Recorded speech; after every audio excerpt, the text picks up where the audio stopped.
What's going on, everybody? We are live this Tuesday morning, June 5th, and we've got a really nice slate of games. Tons of big-time pitching. You know, a full 14-game, well, I don't know, full is probably not the right word, but a 14-game slate nonetheless.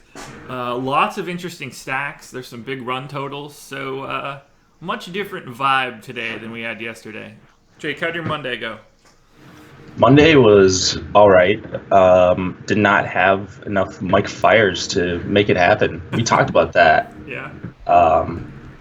It's baseball, so weird stuff happens.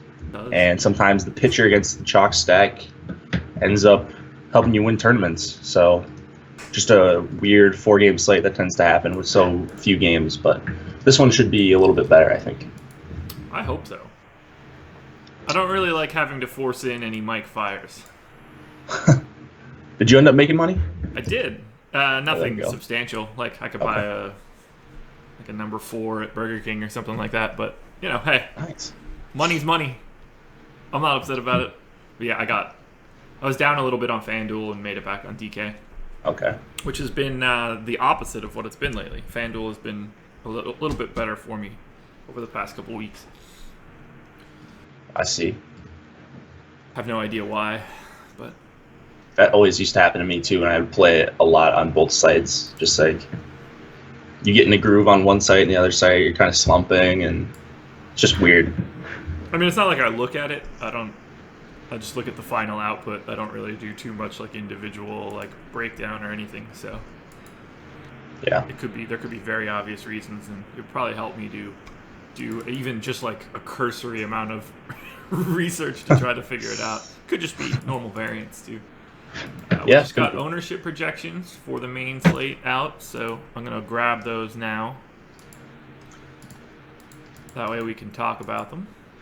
Yeah. Caveat: expecting heavy Scherzer ownership in the high dollar tournaments, but it won't likely be that high in sort of the everyman's area.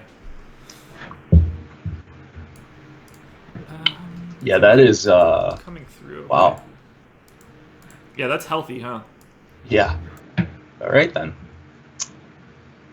I get it. Like, he grades out really, really well for me today. So, especially like even at that price point.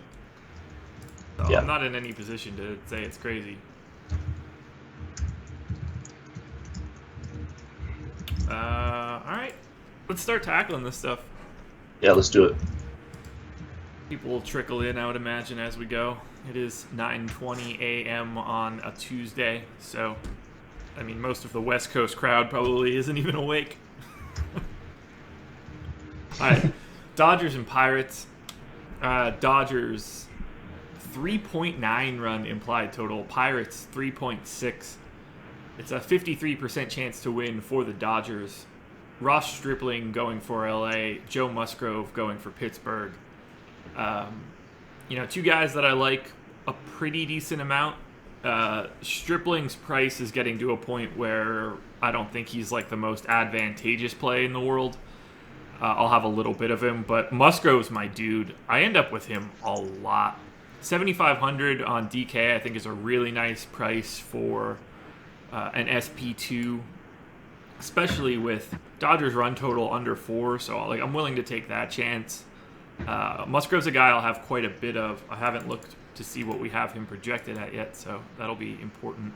We've got Musgrove at... I need to sort this shit by... Oh, he's at the top. All right, so we have no ownership projected on Musgrove, and I'm at 22, so that's interesting to me. I think he'll be decently owned. I think you're wrong. I don't know. These will get updated as the day goes on, sure. But let's see. I was just looking at the FanDuel ones. Let's see about DraftKings. Yeah, so still really low. That surprises me. I thought Musgrove would be, and he still might be like a popular mid-tier option as the day goes on. Yeah. It's gone 7 innings both times. 38.6% O swing rate is really, really good. He'd be in the top 5 of all starters in the MLB if he was qualified for that stat, but he's only made a couple starts. Obviously, really small samples, but 25% hard hit balls. And then the Dodgers are striking out a decent amount. It's pretty good pitching weather, relatively. I mean, I don't know. What's there not to like about Musgrove? He's been good. It's a okay matchup. He's at home. It's not hot in Pittsburgh. Like, everything sort of adds up to him just being a pretty solid play. I'm honestly shocked at that ownership. Yeah, I would have never expected just 1%. I got him in 22% of my lines. I mean, who are people going to go? Like, isn't that going to be a popular pairing with Scherzer? I would have thought so. So I guess, oh man. Hendricks is projected for 30, so I guess that's the alternative. Okay. Yeah, I'm gonna sort by starting pitchers. At 11%. Oh, really? Yeah. Interesting. Okay, so I'm starting to like this slate already. I'm going to have a lot of Musgrove. I won't have 22%, but I'll probably, if it stayed at 1, I'll have 10 and be super stoked about it. Oh, if it stays at 1, I'll probably have like 40 or 50. Like, I think that's a huge edge if he's going to be actually 1% owned in tournaments. I mean, I'll lock up a ton of Musgrove, and I think that's a big edge. I don't know. A lot can change by the time we get to lock, by the time we get to the live stream. So maybe it'll be 10% or whatever by the time 6 Eastern rolls around. But still, that's too low, I think, for him. Yeah, that's a bit mind-blowing to me. I agree. I'm on it, it's slowing me down in my brain because I wasn't ready for it to be that big of a gap. Yeah, so obviously we both like Musgrove quite a bit, and he's going to be our differentiator at this rate unless something changes dramatically. I don't like the bats in this game whatsoever. Are you looking at anything? No. Stripling's been really good as a starter as well. So if he were cheaper, I would be pretty interested in him. But 9,600 kind of priced in an awkward range when you got Scherzer and Kluber up top, and then you're looking to spend down with your second starter, because there's not a really, really cheap stack that I like. So I don't know if I'll get to Stripling at all. So no bats either. Yeah, I only got the 5% Stripling. Yeah. What are we projecting? 1. So yeah. That'll stay where it's at. Mm-hmm. And I'll be happy to take a flyer on Stripling, but yeah, I think that's fine. Yeah, one-off Starling Marte, I'd be okay with. That's about it, and it's just because he's super cheap. He's 4,000 on DraftKings. What is he on FanDuel? 2,800. Okay, that makes sense. Yeah. Other than that, it's not a hitting game. Agreed. So it'll probably be 12-10 Dodgers. Nothing to worry about from a weather perspective there. Morning to DJ Killikev and what up, Mike Owens? First 2 people in the chat. There we go. All right, Rays and Nats. Rays 2.6 run implied total. Nats 4.2. It's a 70% chance to win for the Nats. Nate Eovaldi going for Tampa. Max Scherzer going for Washington. I might get a random one line of Eovaldi. I won't be stoked about it, but he's not what you're looking for here. Scherzer's the best play on the board. He's going to be the most owned pitcher. He looks great, even with the ridiculous price tag. I've got him a full 5 points ahead of Kluber on DK and 7 fantasy points ahead of Kluber on FanDuel.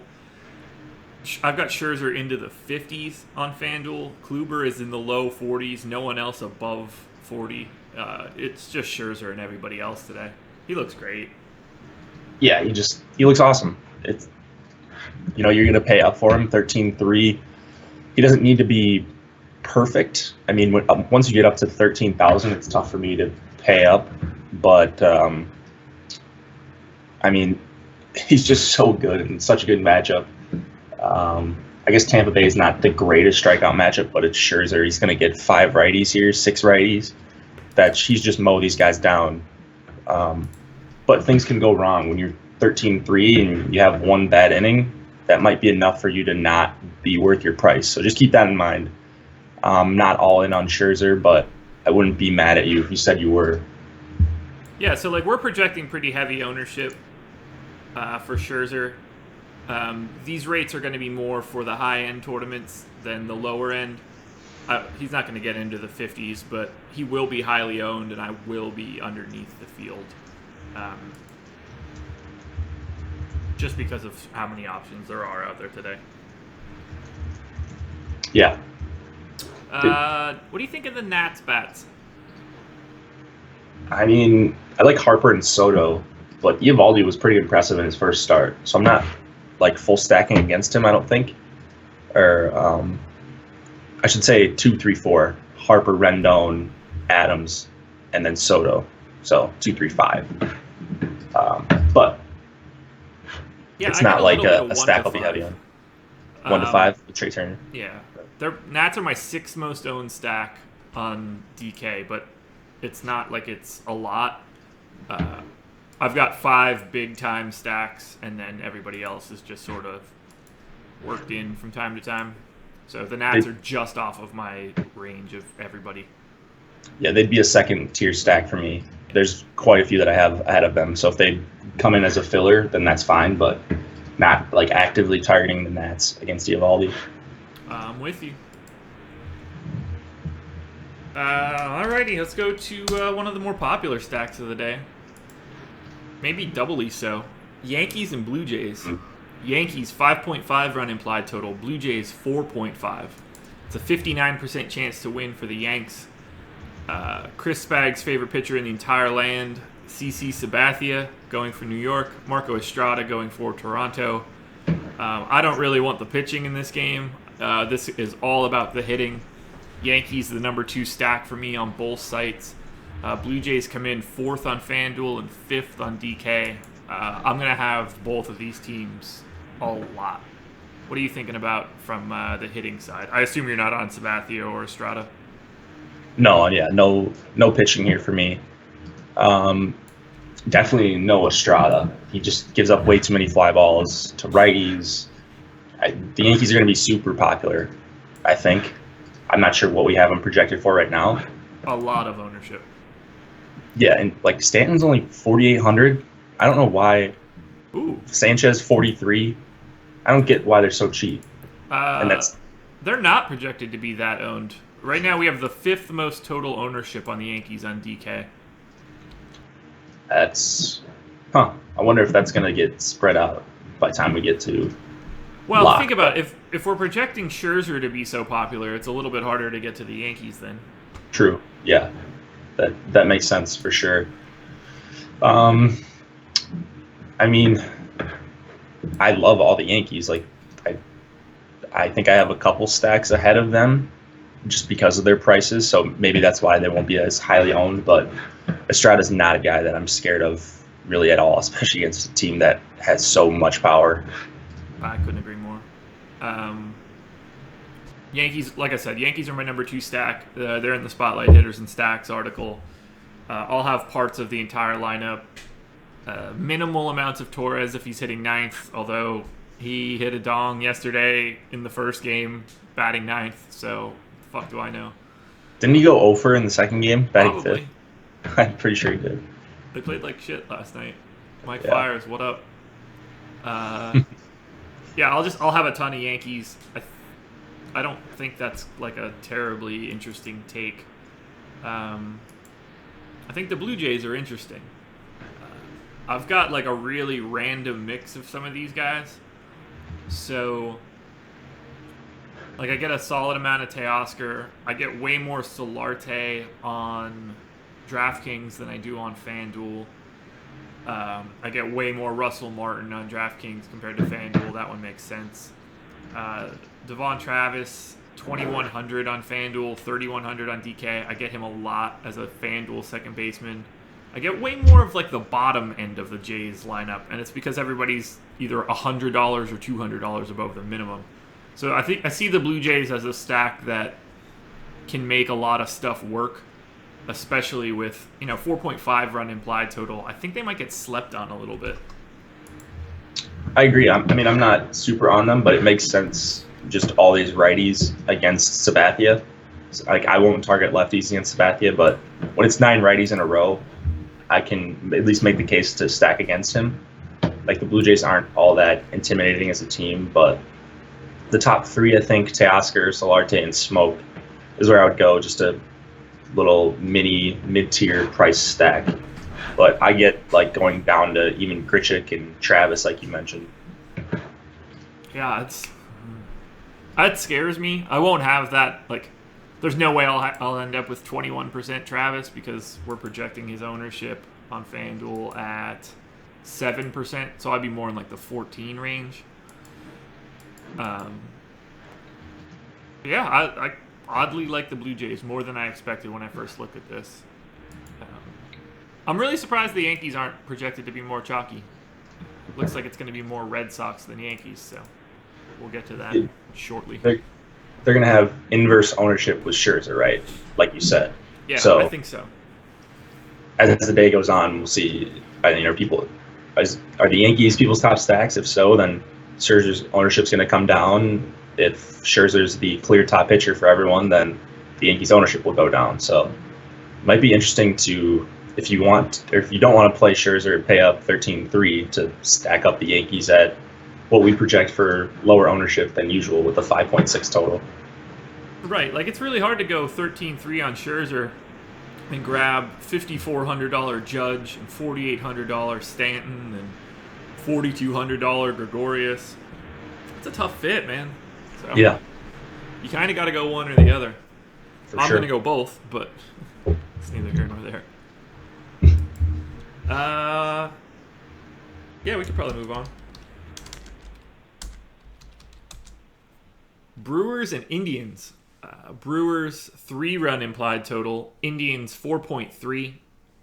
It's a 65% chance to win for the Indians. Junior Guerra going for Milwaukee. Corey Kluber going for Cleveland. I love Kluber. He'll be popular-ish. We have him number 2, I'm guessing. I don't know. I don't even know if he'll be that number 3 popular. on DK. Yeah. Number 2 on FanDuel with a bullet. Kluber will hit my ownership caps today. I'll like him quite a bit. Brewers 3-run implied total, nothing to really worry about. Although they have been okay against righties. But this game is only about Kluber. I don't really like the hitting on either side. Yeah, I'm not crazy about the hitting outside of the top 3 for the Indians. Just anytime they face a righty and you can get Lindor, Brantley, and Ramirez off the bat, that's always going to be interesting to me. But like Encarnacion's $5K, I don't know that I'm stacking him up. I'd rather have Alonso for $800 cheaper. Yeah. But Guerra's also been pretty good. So I was talking about on the night shift last night. He's kind of a project for me, and seeing if he can keep this up. If he can navigate this matchup and go 5-6 innings and strike out a few guys, I'd be really impressed with him. So I'm not full on stacking against Guerra. It's just those top 3, and then Kluber, just a nice little discount off of Scherzer. I'd much prefer Scherzer, but if you can't get up to those last $700, then Kluber's a pretty nice consolation, I think. He's kind of going back to 2017 Kluber over his last couple starts, which is nice.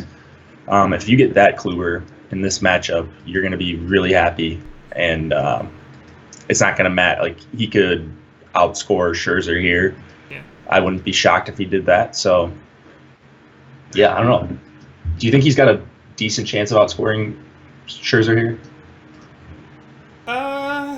Yeah, I'd say it's probably like if they play the same matchup 10 times. 65-35 Scherzer. That's okay. Somewhere in that area. And then Maybe you're 60-40.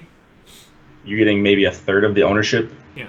On Kluber, so that's attractive. Just that in itself. I don't know. Do you like Cleveland Bats here? No, not at all. Really? I thought you'd like them. They barely came up. They're just so expensive on DK. Yeah. I mean, like, I think they're in an interesting spot as one-offs. So, Right. Lindor or Brantley or, I don't know, maybe Jose Melky Cabrera, as weird as that sounds, because he's cheap. Yeah, I mean, I can't get Brantley, behind. I think, would be my favorite of the bunch. Yeah, Brantley. Just those top three is just so tough. So that's why I don't like playing pitchers against Cleveland. I broke my rule for Odorizzi last week, and I don't think that I'm going to be breaking that anytime soon. Again, after that disaster of a start. Yeah. Yeah, I don't have a single notch of Brewers. It's zeros across the board, so Yeah. I'm about good there. Orioles and Mets. I don't even know how I'm going to talk about this. Orioles 4.1 run implied total, Mets 4.4. It's a 53% chance to win for the Mets. Alex Cobb going for Baltimore. Jason Vargas going for New York. I get a lot of Jason Vargas.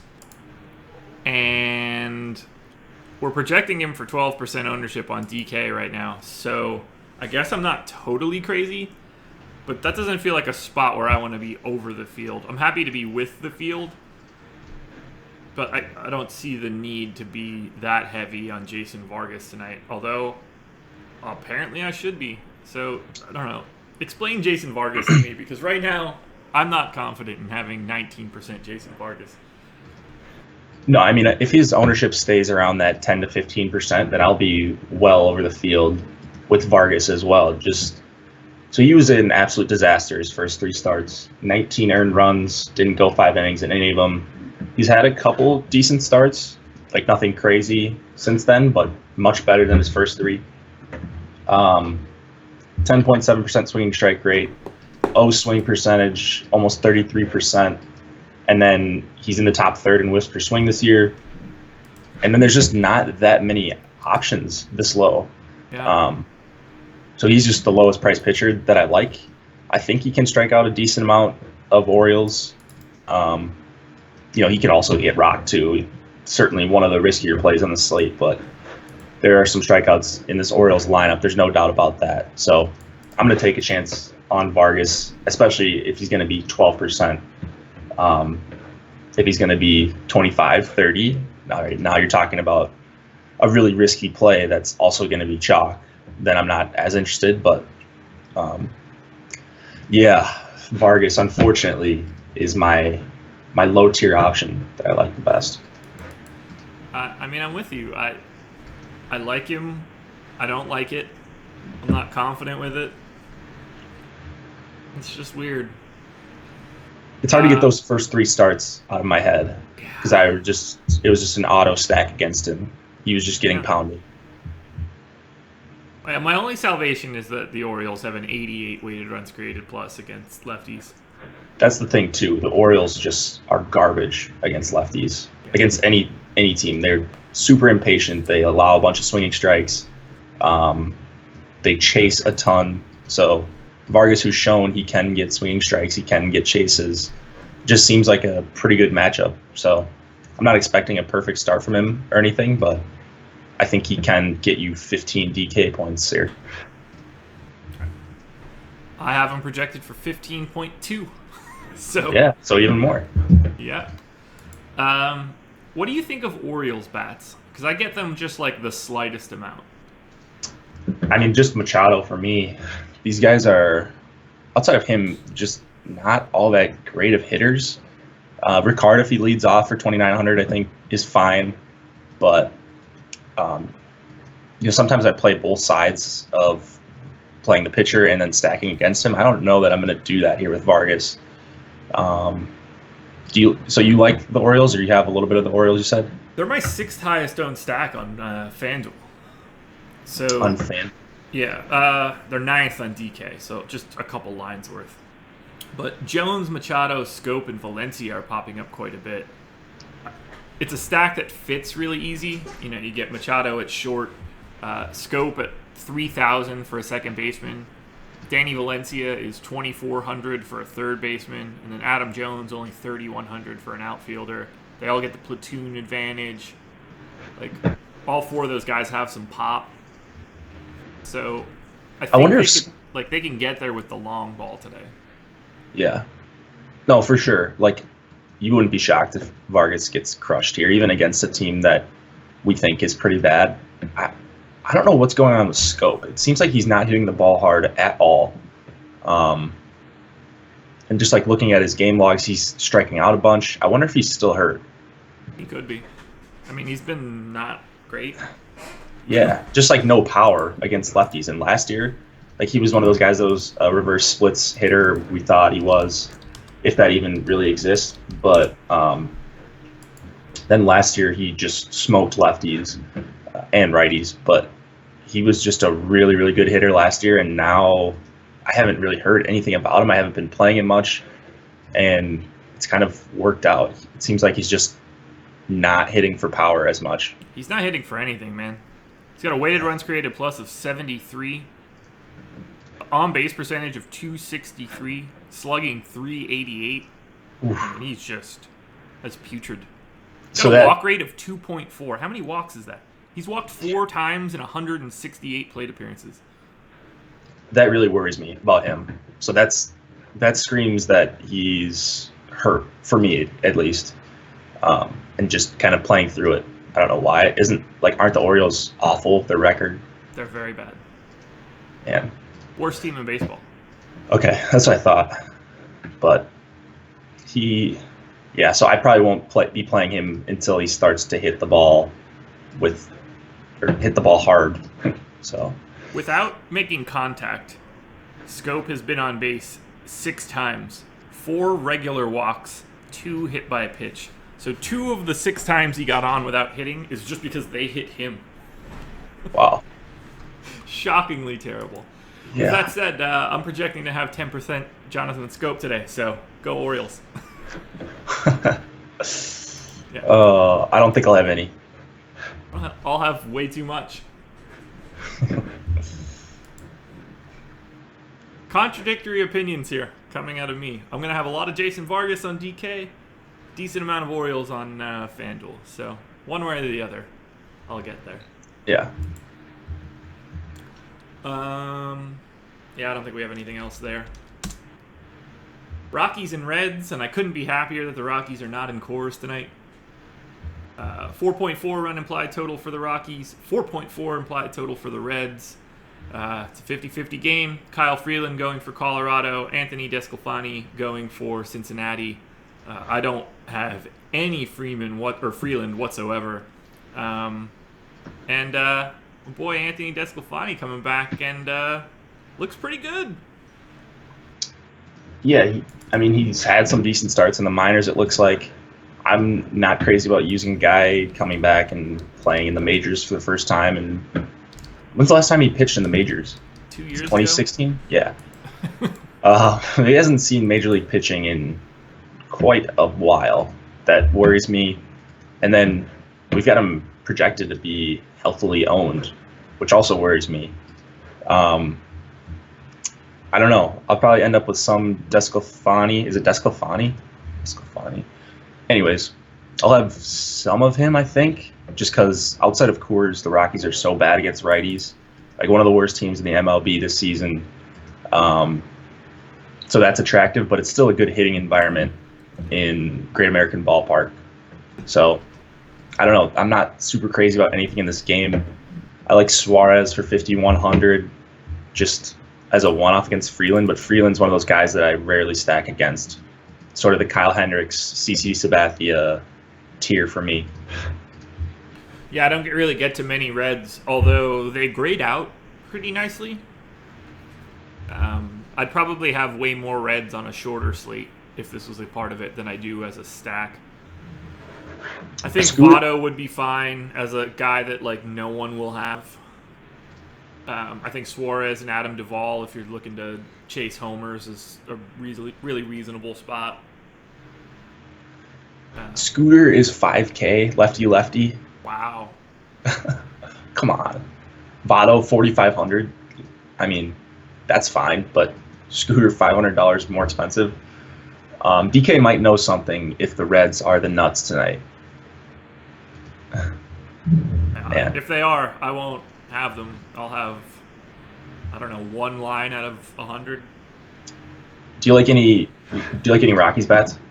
A little bit on FanDuel, and then they're pretty smooth on DK, but Cargo looks pretty good. LeMahieu leading off, I'm cool with. I don't know, I guess that's about it. Yeah, for me, it's the good hitters, Blackman, Arenado, Gonzalez. He's been better. He's only 4K in a small park. So those are three that I'm interested in, but I probably won't play Story or Parr or anyone below that.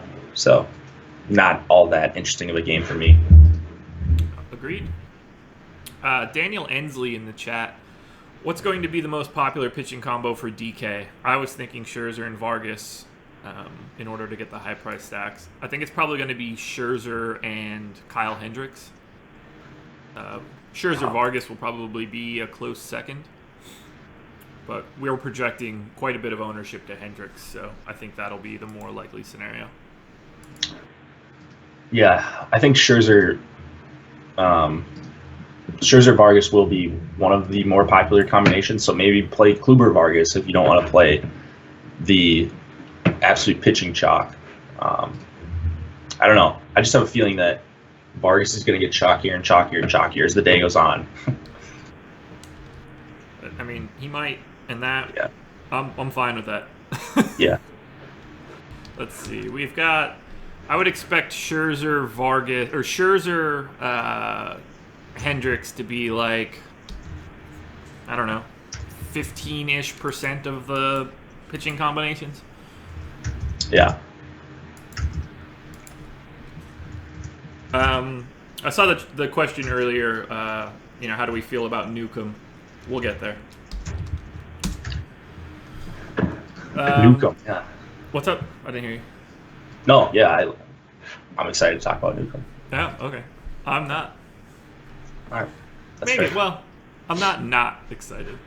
I have the same amount as the field, so I guess I'm neutral. Tigers and Red Sox. Now this one I'm excited to talk about. Tigers 4.1 run implied total. Red Sox 5.4. It's a 63% chance to win for the Sox. Artie Lewicki going for Detroit. Stephen Wright going for Boston. I don't think Wright will pitch nearly enough of this game to matter, so he'll likely be a 0 or 1% guy for me. And, I don't expect to get to too much Artie Lewicki today. So everything that I want is on the Red Sox side, and it would be their lineup. They are my number 3 stack on both sites. Are you looking at Lewicki or Wright? No. Okay, just making sure. Hard not to like the Red Sox, even without Mookie Betts. Yeah. Just so you got the expensive guys in the top 4, and then after Moreland, these guys are just dirt cheap. Nunez, Devers, Brock Holt, not my favorite, but even down through Jackie Bradley, I think that they're really all in play. And you can just sort of mix and match them based on which pitchers you're playing. So if you get up to Scherzer, maybe you want to stack the bottom of that Red Sox lineup. I think it's a really, really awesome play. 5.6 total at home against the Detroit bullpen. They've got top 5 worst xFIP in the MLB. Like, it's just a really good spot for the Red Sox. Yeah, I mentioned Nunez and Devers in Spotlight Hitters and Stacks. I included them in my list of 4 players over Benintendi and Bogarts because you know what you're getting with Benintendi and Bogarts at the top. They look great, but Nunez and Devers just have like bargain prices. Nunez with dual eligibility at second and short. He just makes so much stuff work. I love these first 6 guys. I like Blake Swihart at catcher on DK with, the rest of the Red Sox as part of a stack. I'll have everybody here. I like them quite a bit. They're looking to be our second most popular stack. Looks like the A's and Red Sox are pretty clearly our top 2 teams for the day, and that's on both sites. So, be prepared for that. Yeah. Might be a little chalky. Yeah, but 14 games, it should be a little bit spread out. So, I'll still have my fill of Red Sox. Yeah, me too. I don't really get to any Tigers, so. The Tigers are just one of the least fun teams to play in DFS for me. That bottom 4, like the McCann, Jacoby Jones, Iglesias, Nico Goodrum area is just. Ugh. Jacoby Jones against a righty is a disaster, if I remember correctly. I mean, I think it's pretty much across the board, but yeah. Yeah, dude, I don't know. I just have a really hard time going to anyone not named Miguel Cabrera and Nick Castellanos on a 14-game slate for the Tigers. I agree completely. I don't like the fact that I'm yawning like I am right now. It's 9:53. I need to get some energy because when we finish this, I've got to go cut my grass. Oh, man. Yeah, and let's see. It is... Come on, stupid fucking watch. Oh, it's only 76 degrees, so nice. It'll only be 85 by the time I get out there. Get a nice sweat in, it'll be great. Yeah, it won't be great. All right, now time to talk about the best stack of the day. A's and Rangers. A's, 5.6 run implied total. Rangers, 4.9. It's a 57% chance to win for the A's. Sean Manaea going for Oakland. Matt Moore going for Texas. This isn't a game where I want any of the pitching. I don't really like Manaea at all. I don't know how you'll feel there, but man, the A's are the stack today. We project them to be the most popular stack. We're projecting crazy amounts of ownership for them on FanDuel in particular. I like them quite a bit. I'll have them quite a bit.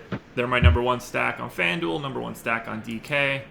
I just want to get a bunch of them. But I guess talk to me about Manaea if you like him, and then hit me up with your thoughts on stacking. Sure. Yeah, so Manaea is just someone that I think I have to consider on this slate. He can miss bats at times, and we have him projected for pretty low ownership, which is attractive to me. It's a really tough spot, so not risk-free. But man, Texas just strikes out so much against lefties. They also have one of the highest ISOs against lefties. So just the definition of a boomer bust spot for Manaea. If he's got his stuff working, he can have a really nice start. If he doesn't, he could go negative here. But that's what we want for GPP. We want either 22 or 0 because 5 points isn't really going to do much for you. So I don't know. He's going to be low owned, and I wasn't really expecting that. It's probably that total that's getting people off of them, but there's just a path to a bunch of strikeouts here from Manaea. Yeah, I'll end up with 0 Manaea. Just not a direction that I can go. What do I have him projected for, strikeout wise? I've got Scherzer projected for 11 Ks. I don't even think that's outlandish. Like, I wonder what the betting sites have him at for K prop. I wonder if it's up yet. It's usually not up by the time we're doing this. I'll check Bovada quick.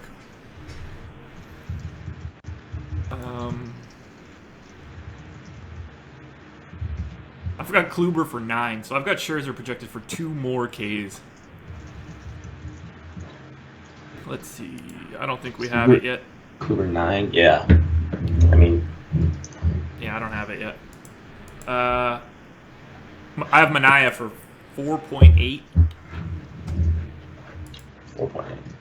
I think he can get like 6 or 7, and if he goes 5 innings, then that's fine for 7,700. It's just like we rarely see him this cheap. It's a really bad or a really bad pitching environment, and there's some landmines in this Rangers lineup, like Beltre. I'm especially worried about, but a bunch of lefties and a lot of guys that swing and miss a ton. Yeah, it's weird. They've got this split of either guys that don't K at all, like Falefa, Beltre, and Profar, and then guys like Chirinos and Guzman and DeShields that K like a ton. So, yeah. My dogs are going insane downstairs. I know, I hear them. I have no idea why. I assume there's someone out front doing like yard work. I desperately want them to shut up. Talk about the A's. I'm going to go see what they're doing. Talk about A's bats. Yeah, so Matt Moore, he is one of my favorite pitchers to stack against righties over 90 mile an hour average exit velocity. His wove his way up against them. And then against lefties, 92 mile an hour average exit velocity. So he's getting hit even harder by lefties than righties, which is interesting. He's sort of been a reverse splits pitcher. So I wish there were actually some more Oakland lefties because they'd be lower owned against Moore. People still don't take lefties against him, but we were talking before the show about Josh not wanting to play Matt Olson. But Matt Olson. I love Olson here. He's got huge power against both righties and lefties. I mean, he's not my favorite play on this team. Pinder and Matt Chapman are actually my two favorites. But Lowry and Chris Davis and Olson, as we mentioned, even down to Piscotty and Kana. The A's, I think, are my number one stack of the day. And they are going to be very, very healthily owned. Yes, they are.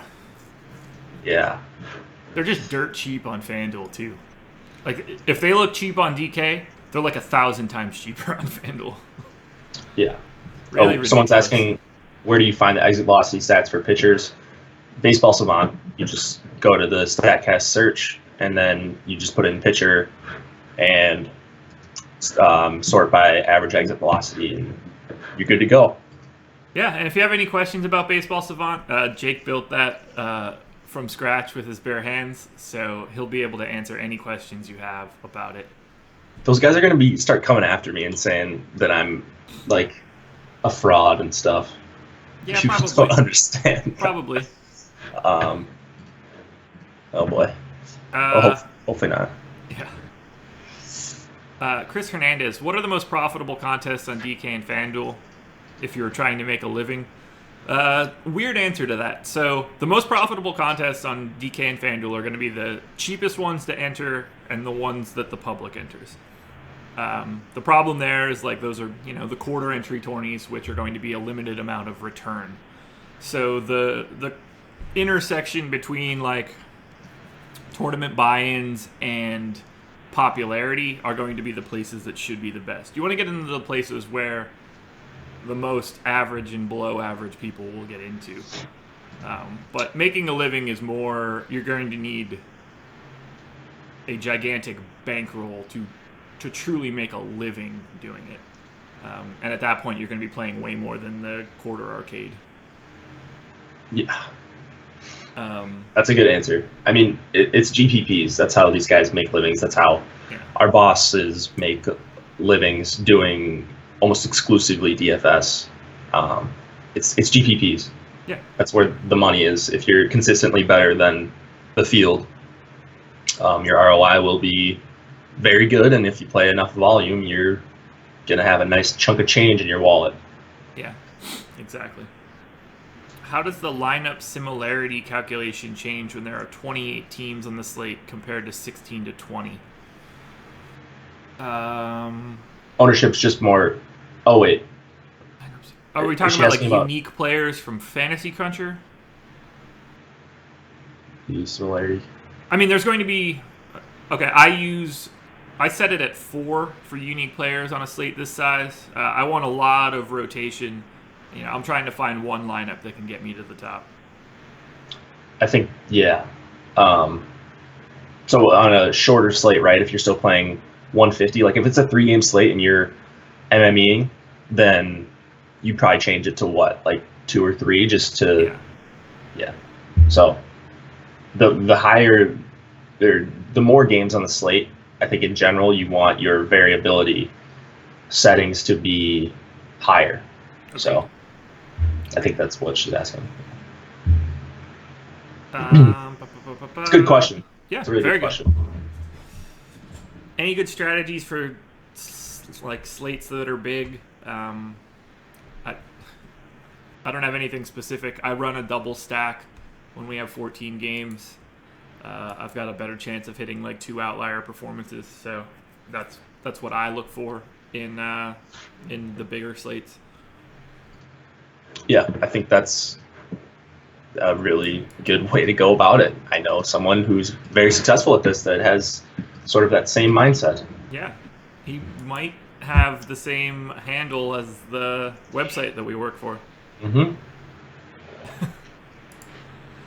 Turns out it's my wife and my neighbor standing in the front yard talking about landscaping, and the dogs are losing their mind. So, good to know. I guess we're good to keep going. Phillies and Cubs. Phillies 3.5 run implied total. Cubs 5. I guess I need to look at that again because I made this line up, and we're projecting almost no ownership for the Cubs hitters. So I feel like I'm probably high on it. It's a Wrigley win game in the negative way for the hitters. Yeah. I'm surprised there's still a 5 total, honestly. Well, there might not be. So I put it in at 8.5 because it felt weird to have the Phillies be that much lower against Kyle Hendricks. But, I mean, the way that this is making me feel is I need to drop it to 8. Mm-hmm. That just really nerfs the Phillies quite a bit, and it'll probably nerf the Cubs a little bit. But we're projecting 7% total ownership to the Cubs on FanDuel. I got 95 and 123 for me on DK, and we're projecting 17. So I assume that I need to pull that down a bit. I do love, I didn't get into it yet, 66% chance to win for the Cubs, Zach Eflin for Philly, Kyle Hendricks for Chicago. I love Hendricks today. He's one of my favorite pitchers, but he's also projected to be pretty chalky. We have Hendricks with the second most ownership on DK. I'm not surprised by that at all, but he's going to be pretty popular, especially if that wind keeps blowing in as aggressively as it is. Yeah, and I'm not a big Hendricks guy, especially not chalk Kyle Hendricks on a 14-game slate. Like, he just very rarely will break a slate where you're going to have him. Like, he doesn't really have a lot of 30-point DK performances in him. So that's kind of my beef with Hendricks. I mean, I think he's a fine real-life pitcher, but just never someone that I'm super scared of fading in DFS. I get it, though, on this slate. If you don't want to play Manaea for 7,700, there's not a ton in the mid-tier. Like, Keuchel's got a tough matchup. Heaney, I'm not all that interested in. So I get it if you want to play Hendricks for 8,300. It's a fine matchup against the Phillies. Wind blowing in, like you said, good pitching environment, and he's a pretty solid pitcher, even if he doesn't have all that much upside. Oh shit, that line is out. It's 8. It's less than 8. Yeah. Let's change that to 7.8. Yeah, that's going to pull my Cubs exposure down quite a bit, which will make way more sense, but it's going to make Hendricks look even better than he did before, so fine by me. Eflin's been pretty good against righties, so even if this wasn't a bad hitting environment for the Cubs, I still probably wouldn't have all that much interest in them just because Eflin's been good. I can't believe I'm saying that because he was a disaster last year, but he's actually been pretty good. So he's not someone that I'm going to target against heavily. Yeah, I'll definitely be over the field on the Cubs, even with pulling that down, but it'll be way more muted than what I have here now. It won't be that hard to get over the field. No, not at those rates. Chris Hernandez. So if you guys deem Oakland, New York, and Boston the best stack, would you typically play them in a stack today, even though their percentages will be higher? I tend to see that those teams rarely win you a GPP. I'll have more Oakland, Yankees, and Boston than I will any other teams today. I'll be stacking them like crazy, and there's no such thing as like teams that don't win you GPPs. Yeah, I think that's not a real thing. I don't know what he's really asking there. Like, would you fade them all? I mean, if you want to, if you think one is significantly worse than the other two, and you want to just fade it entirely and fade 20% ownership or whatever, I think that's a good strategy, just in general, especially if you have limited lineups. But San Diego last night. I got it in there. Oh, he's saying that the high price stacks rarely win you GPPs. I mean, yeah, it's only a couple teams can win you a GPP every night. So, but that has nothing to do with who the team is. Yeah, you got to get the team that scores the most. It's just harder to win when that team that scores the most also has the highest ownership, I think is what he's saying. You can't just be like, I played the 2 stacks that had the most points and I won. Like, no shit. If you knew that those were going to be the 2 best stats, then, you would play them more. So, it's not how it works. So, yeah, if like the nut play is A's Yankees or something, it's just going to be a lot harder because there's going to be so much ownership overlap. Like, it's going to be harder to cash. It's going to be harder to win a tournament. Because those lineups that end up winning are going to be basically perfect. Like, every spot is going to have the equivalent of a home run in terms of points. So it's just, if you hit on a lower owned stack, you've got a better chance to have a huge cash in GPPs. So. Right. Yeah, let's keep going. Mariners and Astros. An interesting game. Mariners 3.6 run implied total. Astros 3.9. It's a 54% chance to win for the Stros. James Paxton going for Seattle. Dallas Keuchel going for Houston. I'm surprised that I get so little Paxton, but I got like one line of him. I get a little bit more Keuchel at 7,900. Both teams under the 4-run implied total, so I guess I'm a little interested in Keuchel. But yeah, this game's this is one where I'd really just prefer to stay quiet. Yeah, that's where I'm at too. Paxton versus the Houston Bats is kind of a wash for me. I don't think I'll have really either side of that matchup. Just I really respect the Astros against lefties, especially lately, and then really, really respect Paxton. So I'm hoping we see like a 3-2 game and not a ton of strikeouts either side, because I don't really want to target against Keuchel either. I mean, I could see playing Mitch Haniger against a lefty for under 4K or Nelson Cruz for 4,200. But that's really about it. Not a game that I love. I'm with you. Keuchel projected with double-digit ownership on DK is interesting, I guess. He's another guy that I'm never really scared of fading him because he doesn't have huge upside. I mean, he had a 25-point game this season. I guess he had 33 against the Rangers on DK, and then everything else has been like nothing that you're scared of fading. So, like, he'll have 1 or 2 big performances, and then I'll just take my L when he does that, but not someone I'm going to play that often. Yeah, I'll be under the field. If he stays at 14, and I'd like to stay right where I'm at 7. Yeah. And I have 0 hitters on either side, so I don't have anything to really expound on there. Yeah, 9-8 game incoming for sure. I mean, the Astros could do it for sure. Marlins and Cardinals. Marlins 3.3 run implied total. Cardinals 4.5. It's 64% chance to win for the Cards. Jose Urena going for Miami. Carlos Martinez going for St. Louis. I like Martinez here.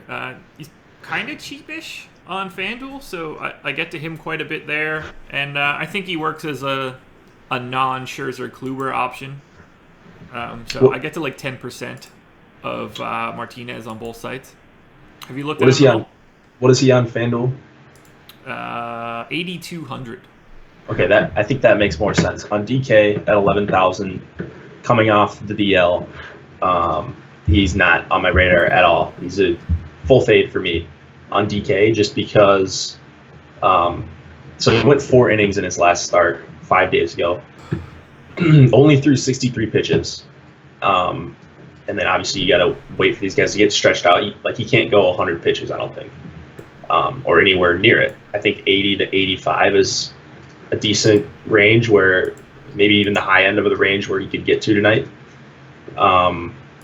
So that's why I'm worried about paying $11K for Martinez, and he's someone who's not really that efficient to start with. So I'm just like, I don't see him throwing 90 pitches here.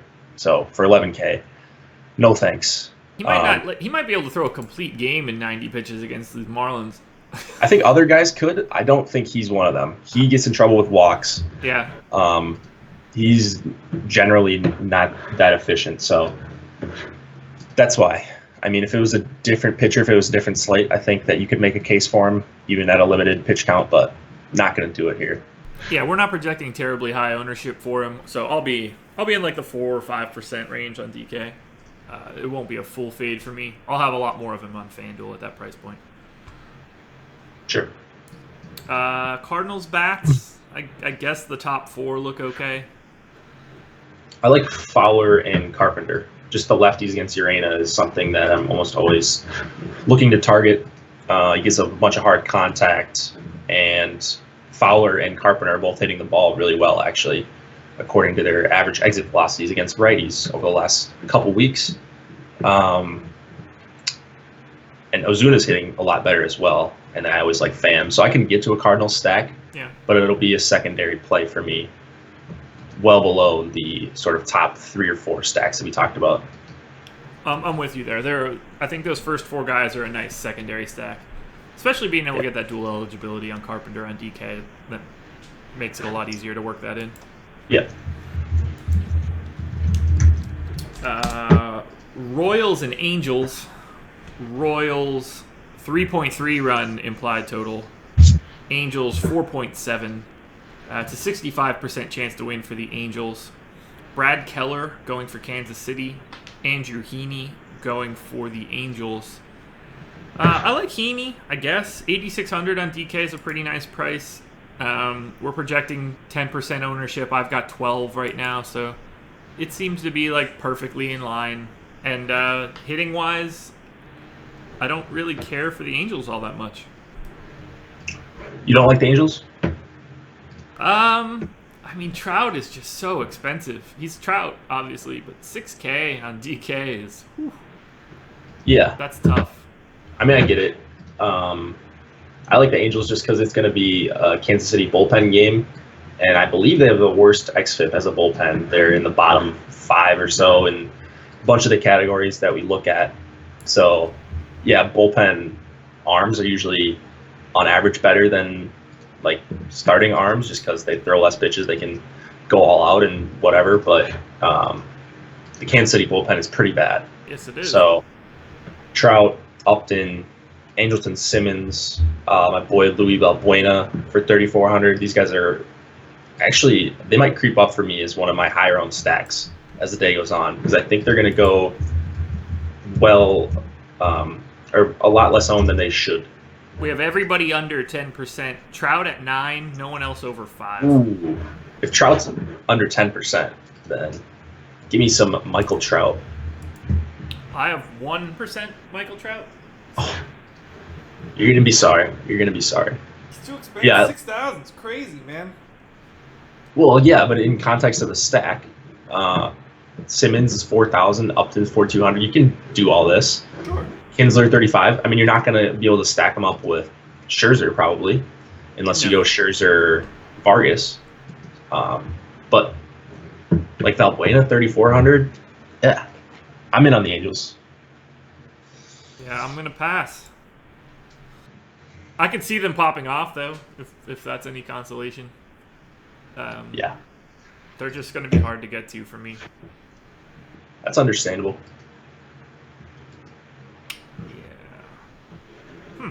Okay. Yeah, it'll just be like a little amount of Heaney for me. Nothing else interesting. Oh, yeah, Heaney, the problem with him, I think, for me, is he's 8,600. He's not super cheap, and then the strikeout matchup just sucks. It's just really frustrating to play pitchers against the Royals when they play like this and they just decide they're not going to strike out, or at least some of their guys. So That's why I'm not on Heaney. Well, that looks so much better now. Here we go. Been a DK guy all year, and today I'm jumping over to FanDuel. Anything crazy I should know about? Utility. Yeah, it's you're doing the same thing. It's the same logistics, just slightly different roster construction. Yeah. 2 games left. Braves and Padres. Braves 4-run implied total. Padres 3.5. It's a 56% chance to win for the Braves. Sean Newcomb going for Atlanta. Jordan Lyles going for San Diego. I got 8% Newcomb on DK. That's right where we have him basically for projected ownership.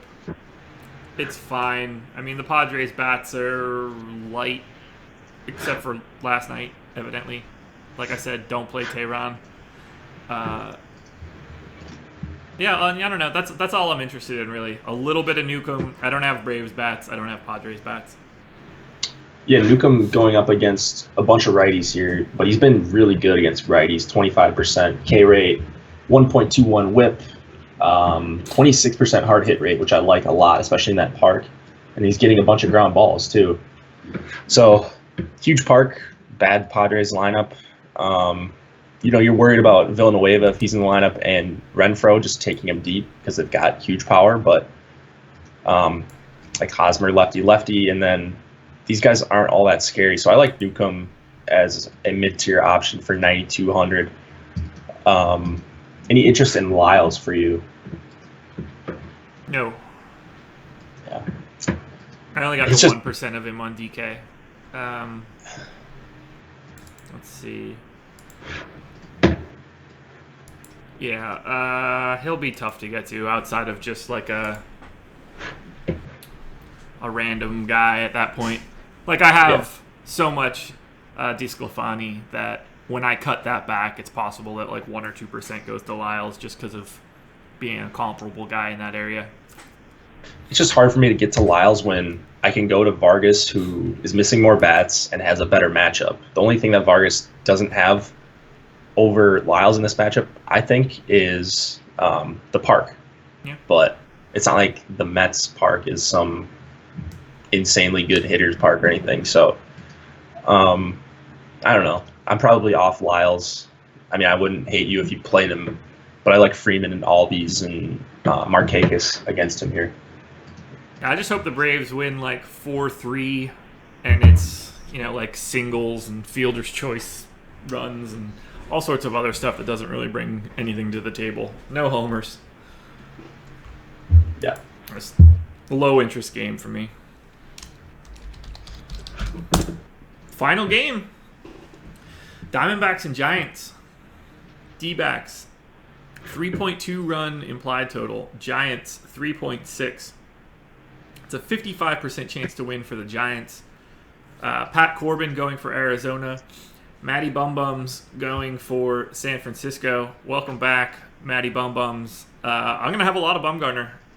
I've got 20% of him on both sites right now. We're projecting 12% ownership on DK, so I'll definitely be over the field there. We're projecting 7 on FanDuel right now. I'll be doubling that up as well. Just going to be a direction I go, and I'm basically not getting any Corbin or any Diamondbacks for that matter, or Giants. It's just Bumgarner. I'm actually off both of the pitchers here. Okay. Even my boy Corbin, RIP, my Corbin love, just sort of come back down to earth after his first few starts. But so Bumgarner making a season debut, like you said, threw 74 pitches in his last start. This is kind of the same thing as Carmart with me, because so 74 pitches, you think, okay, 10 to 15 more pitches as they get stretched out. So 90 if things go well for Bumgarner, right? I mean, is that fair? 90 pitches? Yeah, that sounds about right. Yeah. So, but also, both these teams have been really good against lefties over the last month, both ranking the top 5 in WRC+. 130 for the Giants, 132 for the Diamondbacks, and then the Diamondbacks have the highest ISO against lefties over the last month. So I don't know. I mean, neither of these teams are striking out all that much either. And then I'm worried about both pitchers for different reasons. Corbin just sort of regressed to a more average pitcher, and then Bumgarner coming off a long injury and he's going to be on a pitch count, some sort of pitch count here. So that's why I don't like either pitcher really. I think he could still be efficient. Mostly because I don't think the Diamondbacks are like super good.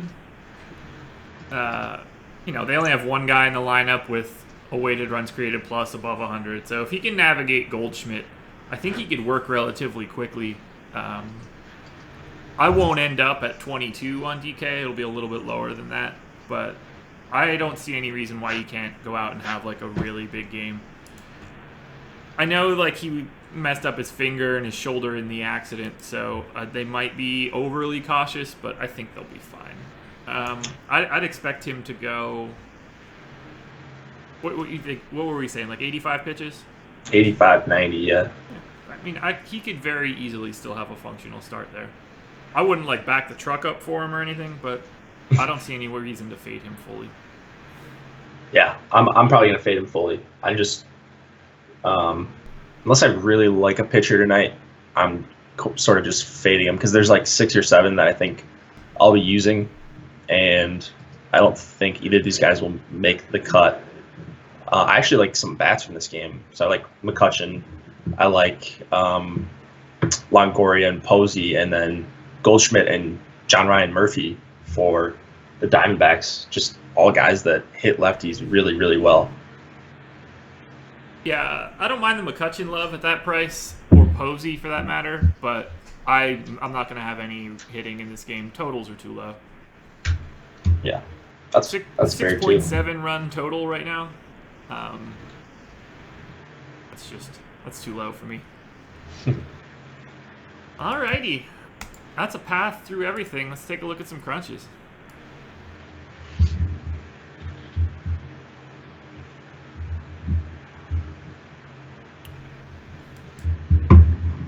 Come on, Fantasy Cruncher. You know you want to load quicker than that.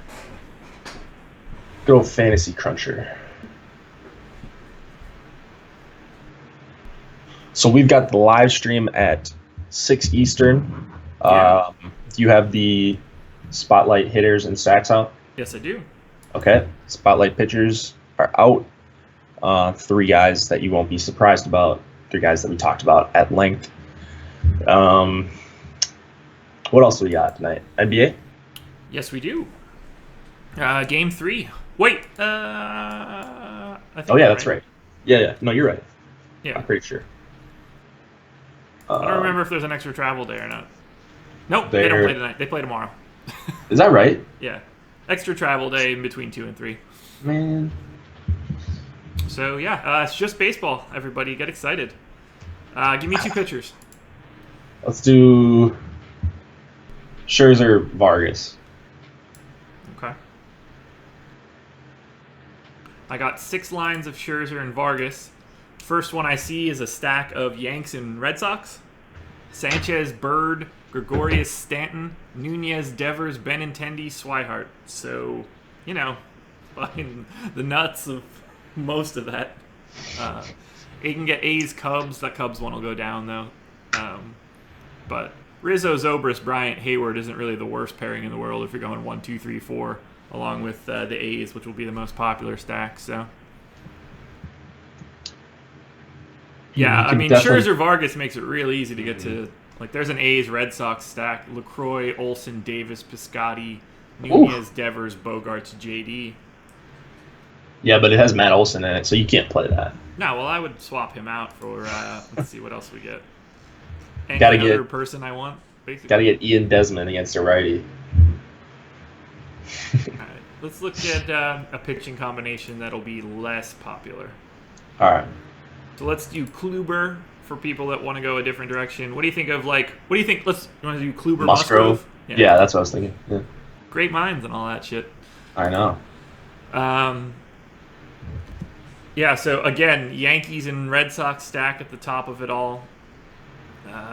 with all of the good bits. Ooh, a Nats Orioles stack. That'd be a really unique line. Oh yeah, I just forgot about the Nats. Eovaldi had one good start, but that doesn't mean that he's all of a sudden the greatest pitcher ever. So yeah. I mean, the fact that you can get to Yankees, Red Sox, Sanchez, Bird, Gregorius, Stanton, Bradley Jr., Swihart, Devers, and Holt, like it's the bad end of the Red Sox stack, but I think that makes it also like a big-time differentiator too. For sure. That would be a very unique line, and you could swap those guys around and get to something similar. But yeah, absolutely.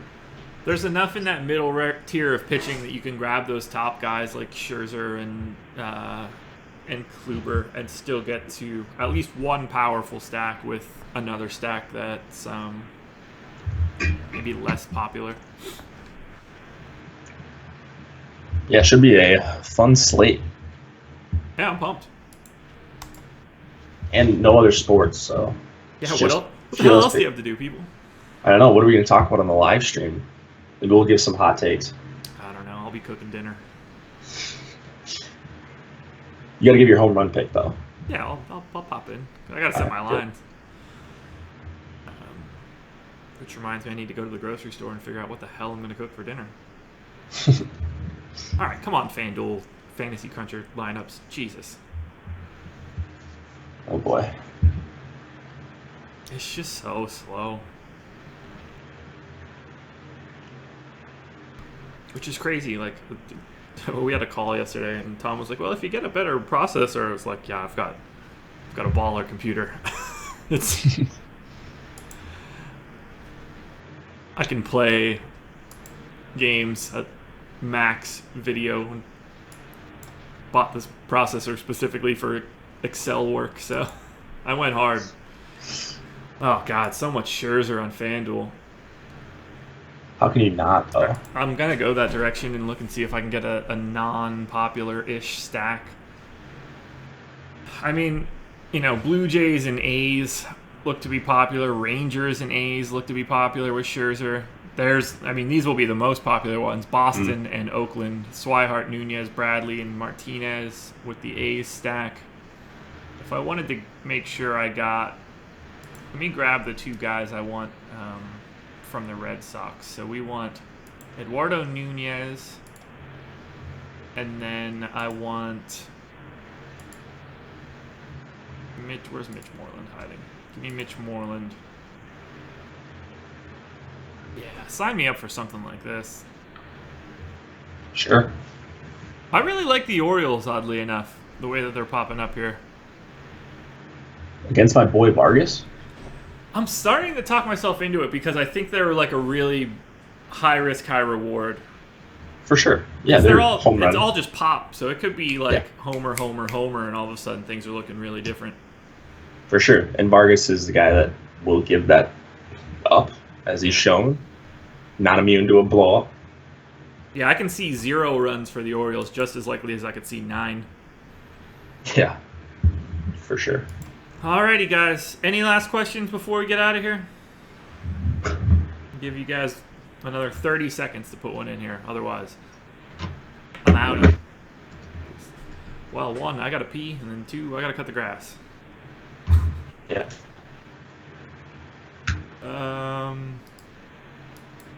Anything interesting?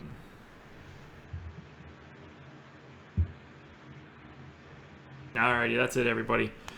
Best of luck tonight. Tune in tonight at 6 o'clock for Chris and Jake in the live stream. I'll be in the chat making fun of them.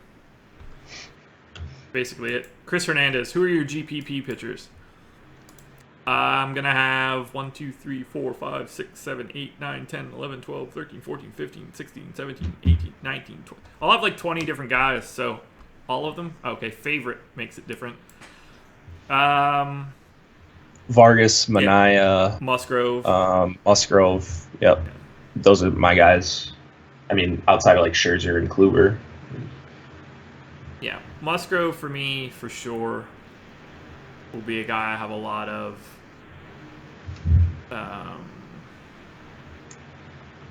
I'll be over the field on Bumgarner, but I'll probably be in the minority there. Vargas. Yeah. Cash game lock for second base. Jed. I don't know which site you're playing on. That information would be shockingly helpful. But Jed Lowry. So Lowry has my highest projection at second base, and he'll be popular. So I would say that Jed Lowry would be the best cash option. Carpenter too, I like. Zobrist.